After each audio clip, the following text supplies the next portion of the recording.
Bismillahirrahmanirrahim. Assalamualaikum warahmatullahi wabarakatuh. Selamat pagi dan salam sehat untuk kita semuanya ya.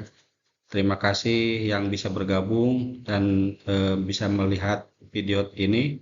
Tolong nanti Anda berikan komen ataupun like dan silakanlah berikan pertanyaan barangkali silakan ya. Oke, jadi kita masuk ke dalam mata kuliah pengoperasian generator dan sistem distribusi.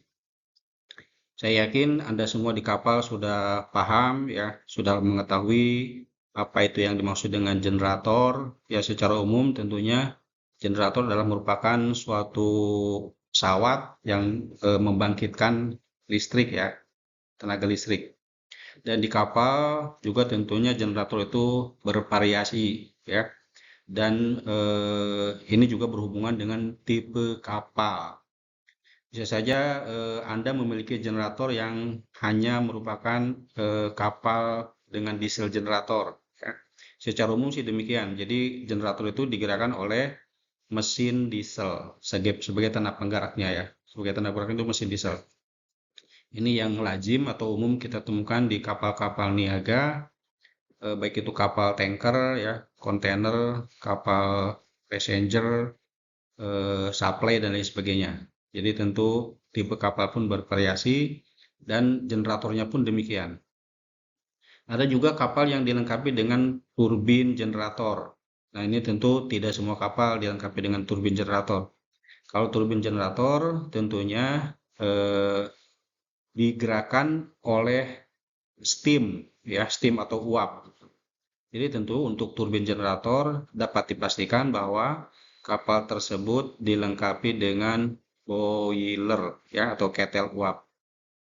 Nanti Anda bisa saja bergabung sebagai electro-technical officer ya atau ETO di kapal yang mungkin dilengkapi dengan turbin generator. Tapi tentu secara prinsip sih sama saja. Intinya bagaimana dia dapat menghasilkan kelistrikan ya. Dan yang terakhir ada juga yang disebut dengan shaft generator atau generator shaft ya.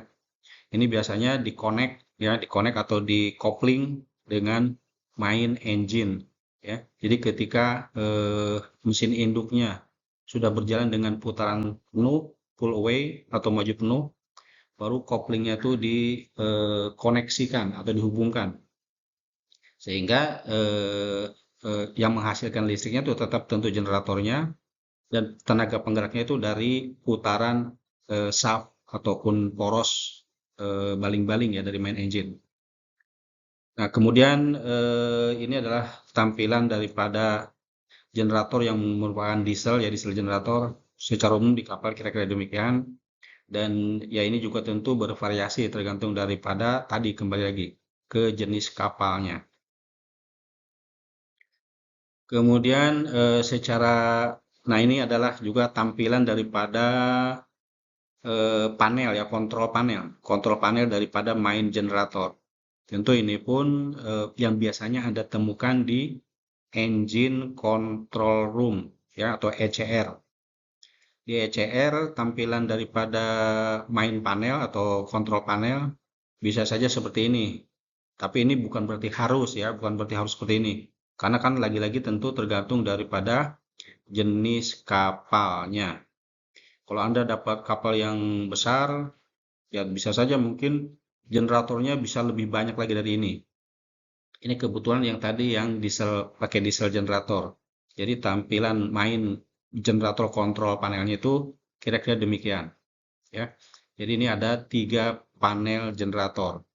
Ini yang di control room dan ini yang bisa diparalelkan. Ya, biasanya demikian.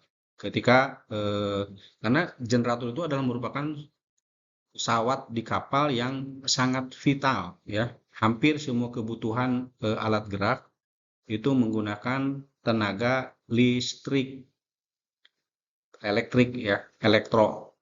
Bahkan Anda itu bukan hanya ini elektrik bukan tentu ada yang tegangan tinggi dan ada juga tegangan lemah ya. Itu cukup bervariasi dan ini merupakan tantangan saya yakin untuk Anda akan lebih advance lagi ya supaya lebih meningkat. Oh ya, basic saya, background saya pun sama sebagai engineer ya, mohon maaf. Saya itu pernah jadi chief engineer, tapi saya bukan dari elektro ya, bukan elektro technical officer. Saya jadi betul-betul dari engineer. Ijazah terakhir saya ATT 1 pada tahun 2010 ya. Tapi saya diberikan kesempatan untuk berbagi pengalaman dengan teman-teman yang dari ETO ya. Tapi saya yakin Anda juga punya pengalaman yang sangat bervariasi. Kita intinya saling berbagi. Nah, ini juga tentu tampilan daripada panel ya atau kelistrikan yang biasa Anda lihat di engine control room.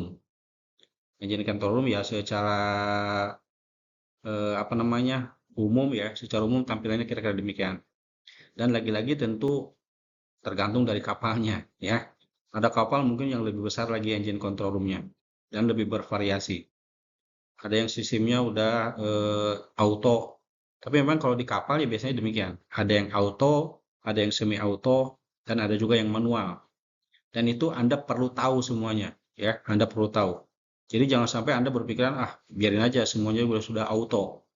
Tinggal di setting aja udah auto, udah jalan semua. Tidak bisa demikian, ya. Karena ketika terjadi trouble, ya, atau ada kerusakan, tentu Anda harus dapat mencari tahu atau dapat memperbaiki tentunya. Dapat memperbaiki kerusakan-kerusakan ataupun adanya trouble ya. Jadi Anda itulah makanya di kapal sekarang bahkan lebih dominan ya oleh electro technical officer karena berbagai kebutuhan peralatan listrik itu sangat mendominasi. Hampir tidak ada peralatan yang tidak menggunakan listrik, kecuali mungkin hammer ya, hammer yang manual. Selain daripada itu, hampir menggunakan listrik. Bahkan hammer pun ada juga yang menggunakan elektrik ya. Semoga semua tenaga penggeraknya itu menggunakan sistem yang digerakkan oleh elektrik. Nah, ini juga ada yang disebut dengan generator emergency. Nah, saya yakin Anda semua pun paham emergency generator ini merupakan salah satu persyaratan ya untuk kapal dinyatakan layak laut ya, layak laut. Karena ketika kapal tidak memiliki emergency generator, justru kapal tersebut bisa saja dinyatakan tidak layak ya. Oke, sementara demikian karena waktunya terbatas, sementara di pertemuan pertama demikian ya. Nanti apabila ada pertanyaan atau ada yang mau disampaikan silakan. Jangan lupa berikan komen ataupun saran ya. Demikian. Selamat pagi semuanya, salam sehat dan tetap semangat. Assalamualaikum warahmatullahi wabarakatuh.